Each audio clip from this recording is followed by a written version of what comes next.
हरियाणा के मुख्यमंत्री मनोहर लाल खट्टर की तरफ से जानकारी देते हुए बताया गया कि शहर में रहने वालों को केवल प्रॉपर्टी आईडी के आधार पर ही रजिस्ट्री मिलने वाली है। इसके लिए सरकार की तरफ से प्रयास भी किए जा रहे हैं। पहले चरण में सोनीपत और करनाल जिलों के लोगों को इसका लाभ मिलने वाला है। इस व्यवस्था को लागू होने के बाद से इंतकाल करवाने की आवश्यकता नहीं होगी। केवल प्रॉपर्टी आईडी के आधार पर ही काफी आसानी से रजिस्ट्री हो जाएगी।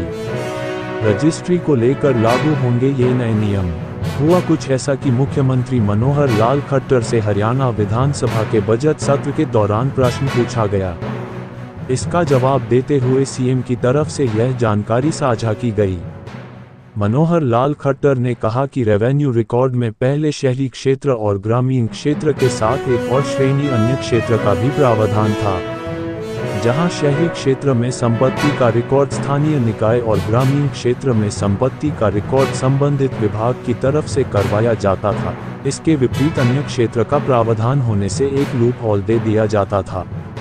इस प्रकार पूरा होगा कार्य। इस वजह से कुछ लोग कैसे ना कैसे करके कहीं की भी रजिस्ट्री करवा लेते थे। वर्तमान सरकार की तरफ से इस लूप होल को ही बंद कर दिया गया है। इस वजह से कुछ लोगों को अब परेशानी भी होने लगी है। प्रॉपर्टी आईडी केवल संपत्ति की पहचान है, परंतु मालिकाना हक का सबूत नहीं है। प्रदेश में लार्ज स्केल पर मैपिंग परियोजना भी चल रही है, जिसके जरिए शहरी क्षेत्र में मैपिंग का कार्य किया जा रहा है और यह रेवेन्यू रिकॉर्ड के साथ स्थापना होने के बाद डाटा प्रमाणित हो जाएगा। इसके बाद किसी को भी इंतकाल करवाने की आवश्यकता नहीं होगी। हरियाणा सरकार ने बदला रजिस्ट्री का नियम, अब इस तरह होगी नई प्रक्रिया। हुआ कुछ ऐसा कि मुख्यमंत्री मनोहर लाल खट्टर से हरियाणा विधानसभा के बजट सत्र के दौरान प्रश्न पूछा गया। इसका जवाब देते हुए सीएम की तरफ से यह जानकारी साझा की गई।